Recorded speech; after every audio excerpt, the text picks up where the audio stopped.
I'm going to cover two important and related topics in today's episode. One of them has to do with utilization rate, which is a really common law practice management metric. And the conventional wisdom around utilization rate is this idea that you should be trying to make sure that the people and resources that you're paying good money for are working as close to 100% capacity as possible, because that's how you make sure you're getting a good return on your investment. And it makes intuitive sense. But I'm going to argue that that conventional wisdom is not just wrong, it is actively working against your goal of making your law practice more productive.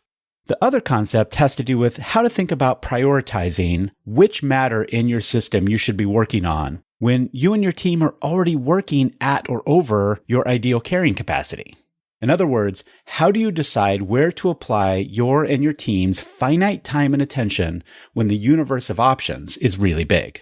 If you're like a lot of firms, you've been overlooking a golden opportunity to reduce the total amount of work that is in your system. And by reducing that work in progress, you'll also reduce the stress and anxiety that comes from feeling overwhelmed by so much work. Ready to become a more agile attorney? Let's go. Welcome to the Agile Attorney Podcast, powered by Agile Attorney Consulting. I'm John Grant, and I've spent the last decade helping lawyers and legal teams harness the tools of modern entrepreneurship to build practices that are profitable, scalable, and sustainable for themselves and their communities. Each episode, I offer principles, practices, and other ideas to help legal professionals of all kinds be more agile in your legal practice. We're still in the early part of the year, and it's a great time to think about maybe a little early spring cleaning or maybe making a strong start on that resolution to get more organized. Although there's really never a bad time to get more organized. To help you do that, this episode is going to build on a few concepts we've been talking about over the last few weeks. In episode 2, I talked about an honest reckoning with capacity, specifically reckoning with the fact that your capacity is finite. And while there are ways we'll talk about in future episodes to grow your capacity, one of the core principles of the Kanban method is start with what you do now, which means we need to start by accepting your current capacity as it is today, not fantasize about what we want it to be. So in this episode, we're going to talk about some things that are using up significant chunks of your capacity, but in a low value way, and how reducing or eliminating those things will help the higher value work flow more smoothly through your systems. In episode 3, we talked about theory of constraints or bottleneck theory.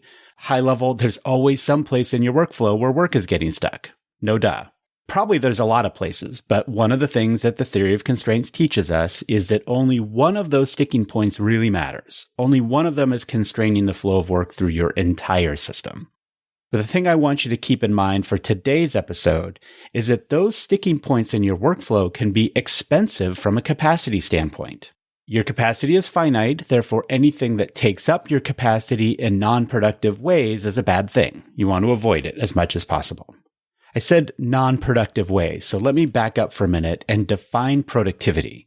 And specifically, I want to define the unit of production in a legal workflow.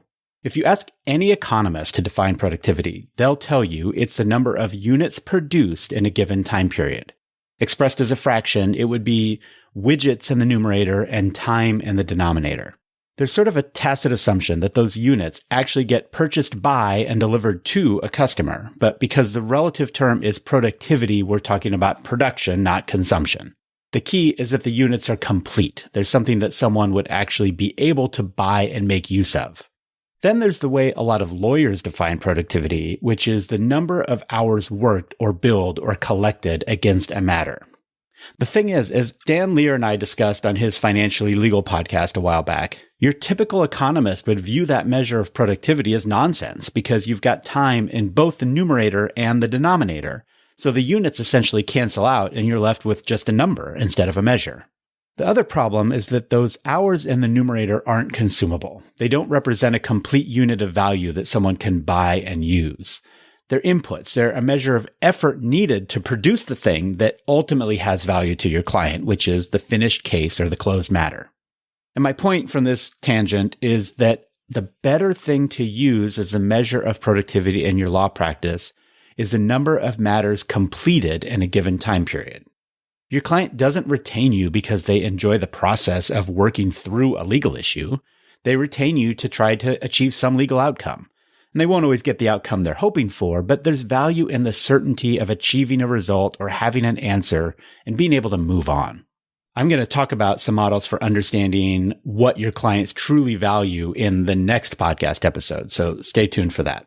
So if the true unit of value of productivity in your law practice is completed matters, then the Kanban board I described in the last episode, and specifically I'm talking about the slow flow or the matter level board. That board is a visual representation of your production line. It's a visual fiction for knowledge work that lets you better track it across the various stages necessary to get your matter to the point where both you and the client consider it to be done, to be complete. And if you have a matter level Kanban board already, then the thing to recognize is that every card on your board, at least until it hits that done column at the far right of the board, represents an incomplete or an unfinished unit of production. And yes, you may have delivered some value against that case already, but you've also got kind of a debt, a promise to deliver more value, more work on that matter until the point where it's actually 100% completely done. And once you look at it that way, that each card, each matter represents a commitment you've made, therefore you're kind of in this form of delivery debt until you've fulfilled that commitment, then there are two ways that the cards on your board, the in-flight matters in your law practice, consume your finite capacity. The good way, the first way, is when you're engaged in productive work on that matter, meaning you're doing things that will pull that matter forward through your workflow and move it closer to that place where both you and your client consider it to be 100% done. And that done state may be way out in the future, but you've still made tangible progress towards it. And my guess is that if you think about the times when you feel truly productive in the sense of your personal fulfillment, that you've made good use of your capacity in a given day, it probably has a strong correlation to days when you can point to a matter or two and feel that tangible sense of progress on that case. The other draw on your capacity, though, is the administrative labor of tracking all that work that's in your system. It's the carrying cost of coordinating your resources, your case status meetings, your chasing down client homework, or bugging opposing counsel for a response. It's the stuff that you have to do to manage the work in your practice, but it doesn't directly translate to progress on any one matter, which means it doesn't directly contribute to the productivity of your workflow overall. An economist might see it as general overhead more than the production cost for any one unit of delivery. Looping back to bottleneck theory for a minute, when work gets stuck behind a bottleneck, that work tends to require more administrative overhead. One of the most expensive things I see about work that is stuck in a legal workflow is that the longer a matter is stagnant, the longer it will take someone to ramp back up when they actually do get a chance to work on it. The amount of working information your brain can hold about any one matter has a half-life. It decays over time, which means the longer you go without working on it, the longer it will take you to reboot your brain and remind yourself what's really going on with this thing before you can engage in the actual productive work. Let me digress further for a moment and revisit that notion of billable hours as productivity. And yes, if you're an hourly biller, you can probably bill for that ramp-up time, which means you don't really have an economic incentive to minimize it. In fact, it's the opposite. It's no secret that efficiency is not the friend of the billable hour. But if you're listening to this podcast or you've connected with me somehow, my guess is that isn't really the way you're going to feel good about making your money. Let me also be clear. I am not saying you need to rush out and ditch the billable hour tomorrow. Changing your economic model is complex. It requires a good deal of consideration and preparation. But what I am saying is even if you're billing by the hour, you're going to be a lot more aligned with your client's interests when you're billing for actual productive work than when you're billing for ramp-up time or administrative overhead. So one of my goals for my clients with the Kanban method or with the Kanban system is to help them find ways to use as much of their finite capacity as possible on productive tasks that are actually moving a matter forward as opposed to administrative or overhead or ramp-up tasks that are necessary to keep the plate spinning but don't directly translate to productivity. Now, when we talk about reducing administrative overhead, there are two main levers we can pull. One is to make the administrative work itself more efficient, and a Kanban board is a tool for this. By making work visible, our brains tend to process it more efficiently. And by making it visible across a team where everyone can see it, then that team winds up needing to spend less time coordinating around the status of a matter because the board shows everyone what that status is. And there are other tools or systems that you're probably already using to lower your administrative costs. One is a form of labor arbitrage, where you push as many of the administrative tasks as you can onto lower cost resources like paralegals or assistants or a virtual assistant. Another is using technology to cover some of that administrative work. Maybe you can use some form of automation to send client homework reminders instead of having a human do it. And these are the kinds of things I see a lot of law practices investing a lot of time and attention and money trying to do. But there's another way to reduce administrative overhead that is a whole lot easier and less expensive, but for any number of reasons, most people don't consider it as an option. Work on fewer matters at once. And as I said in episode 1, the number one reason people reach out to me is that they or their teams are overwhelmed by the total amount of work that's jammed into their system. Yet one of the hardest jobs I have is convincing those overwhelmed people to reduce the amount of work they commit to doing. Now, we're already a fair ways into this episode, but I'm going to introduce a new concept that I hope will help drive this point home. There's a component of operations known as queuing theory, which deals with the amount of time that things spend waiting in line. As you might imagine, this is something a lot of businesses in the physical world pay attention to. Grocery stores, banks, restaurants, amusement parks. They all care about queues because those businesses know that when a queue gets too long, people will start to leave before they spend money in that establishment. And of course, that's not good for business. Interestingly, queuing theory also plays a big role in technology and telecommunications businesses. All of the data and bits and bytes and streaming video requests that come across the internet every second are using actual finite resources in the form of the cables and routers and switches that are carrying packets of digital information around the world. And technologists use queuing theory to help them understand how to prioritize information requests, how to balance the loads on those physical machines, and maybe how to determine when they need to add additional capacity in the form of more or newer components. But the thing I want to put in your head around queuing theory is a relationship known as Kingman's formula, and this is named after a mathematician, John Kingman, who first articulated it. I'm not going to give you the actual formula because it's a little complicated to try to describe verbally. I'll put a link to it in the show notes. But it involves the relationship between the length of time it takes to complete a process, any process, and the degree to which the resources required to perform that process are utilized. The fundamental relationship is consistent with what you've probably observed in the real world.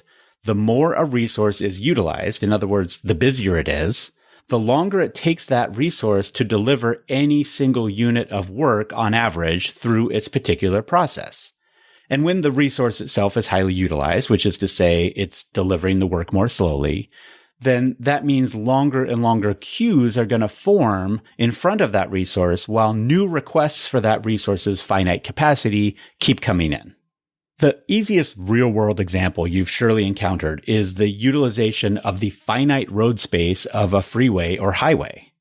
When that highway has really low utilization at like 3 a.m., then the rate of flow of any one vehicle, which is our unit of value, is pretty speedy. Take away legal speed limits for a minute, and a car can travel really fast down that highway when there's nobody else on it.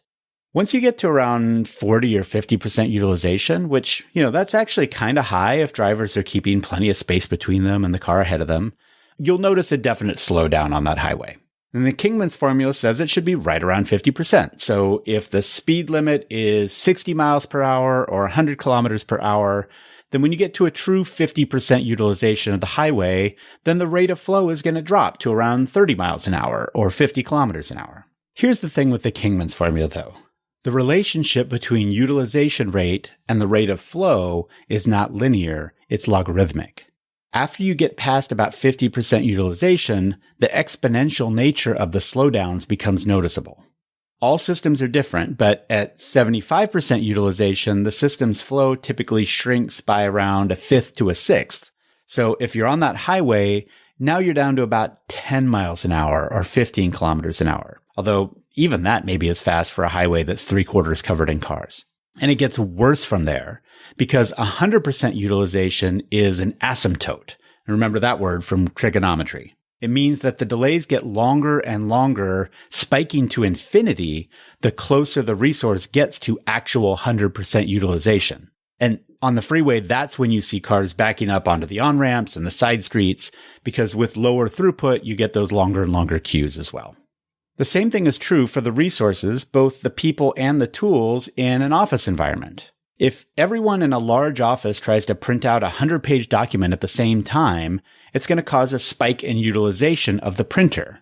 And that means the poor person who hit Control P slightly later than everyone else is going to have to wait a long time to get their TPS report. Now, the other problem with high utilization is that it increases the likelihood of error or failure.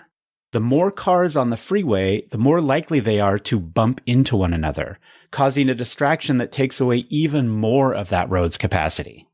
A highly utilized printer is more likely to run out of paper or toner or maybe have a paper jam, causing unexpected downtime right at the moment when downtime is most disruptive. And this introduces yet another concept called failure demand, which I'm going to talk about in more detail in a future episode. But high level, failure demand is something that forces an unexpected demand on your already finite capacity due to the system's failure to get something right or to do something on time in the first place.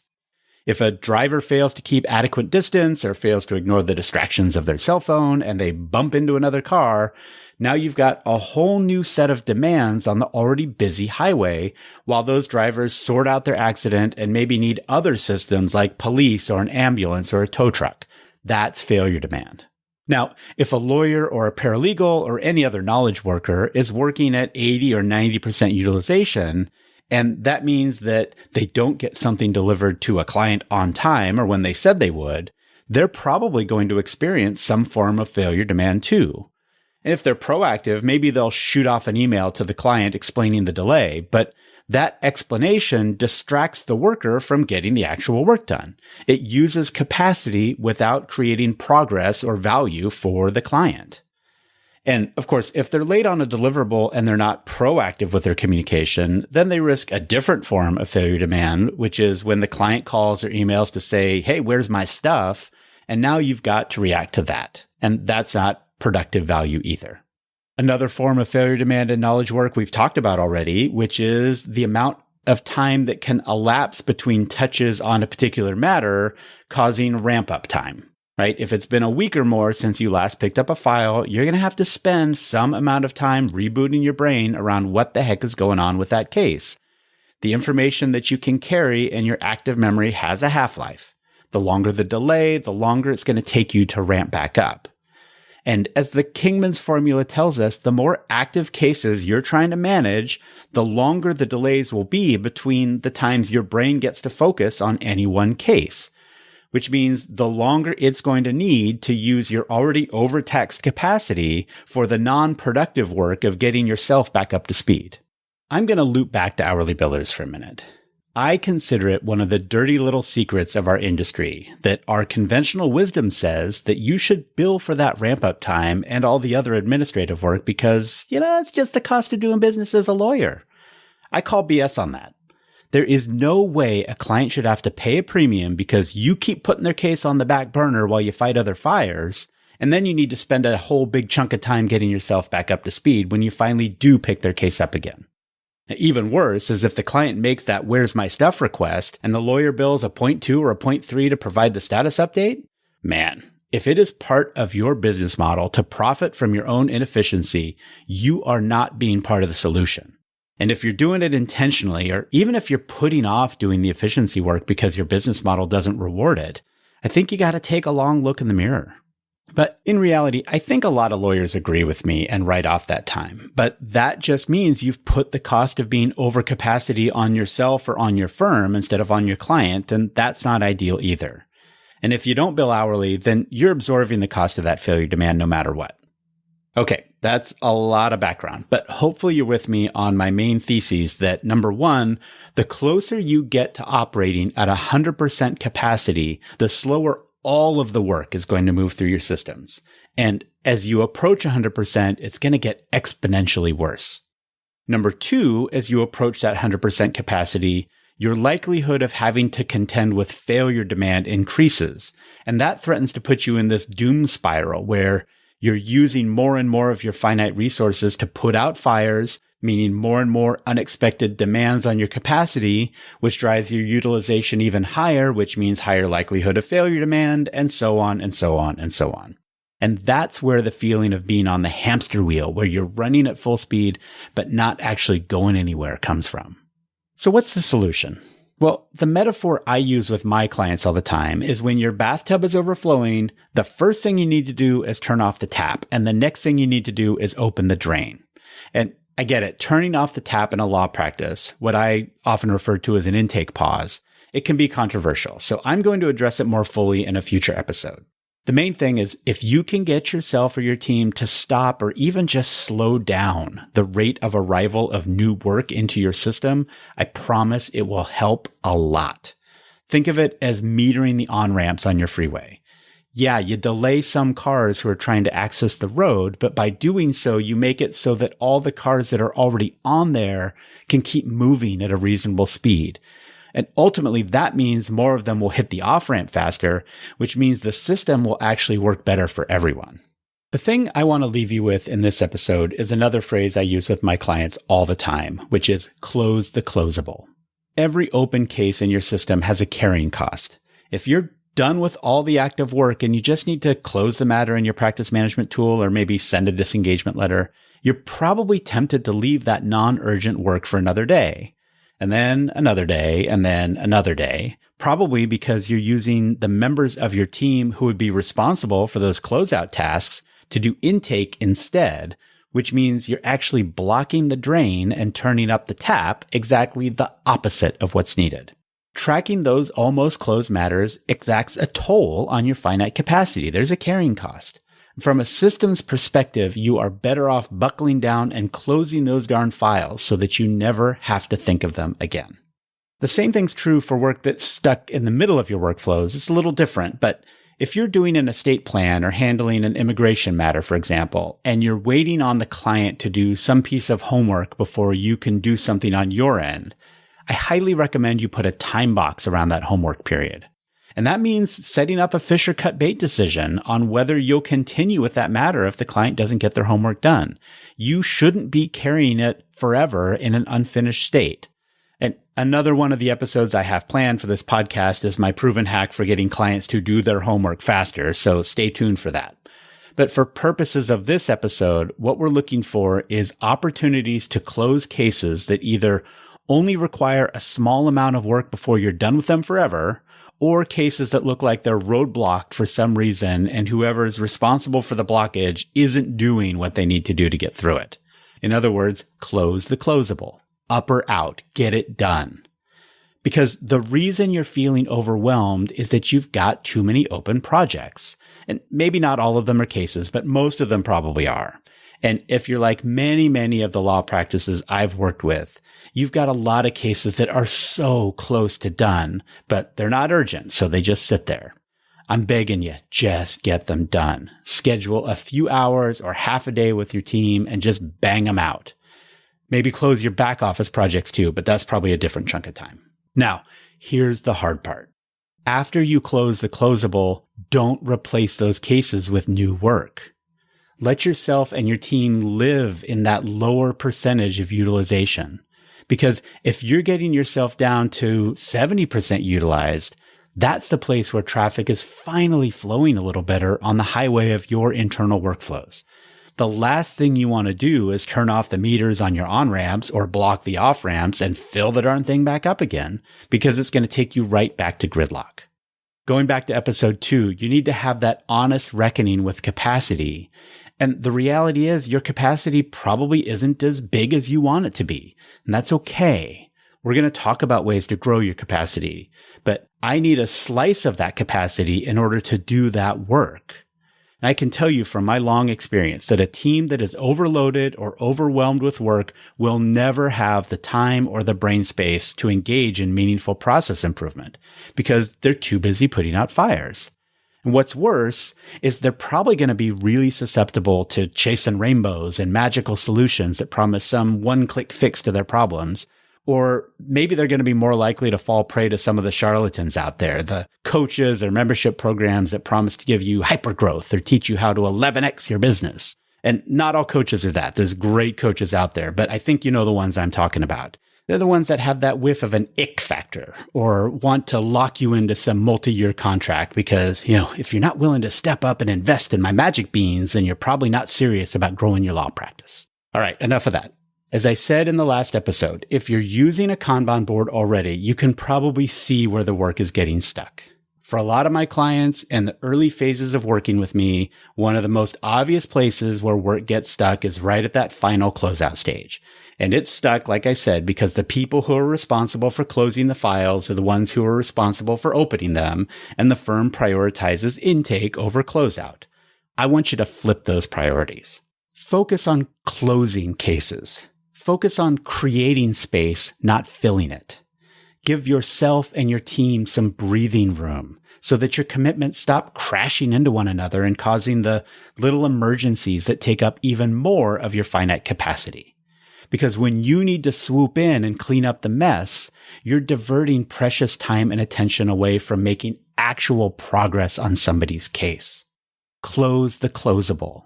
And then give it some time to feel how much more smoothly the rest of the work flows when you don't have a million balls in the air that you're trying to juggle. I promise you, you're going to like it. It may feel weird at first because your brain has probably gotten so used to managing emergencies that it's going to almost crave them. But after a few weeks, you can retrain it to get an even bigger reward out of the sense of real flow, of actual progress on the work that matters. Thanks for listening to the Agile Attorney Podcast. I'm your host, John Grant. If you found today's episode interesting or useful, please share it with someone who you think would benefit from a more agile approach to their legal practice. If you have any questions, feedback, or maybe a topic you'd like to hear me cover, you can reach me at john.grant@agileattorney.com. To help other attorneys and legal professionals discover this podcast, it helps a lot if you could rate or review me on Apple Podcasts or Spotify. And, of course, be sure to subscribe in your favorite podcast app. This podcast gets production support from the fantastic team at Digital Freedom Productions, and our theme song is the instrumental version of Hello by Lunara. That's it for today's episode. Thank you for listening, and see you next time.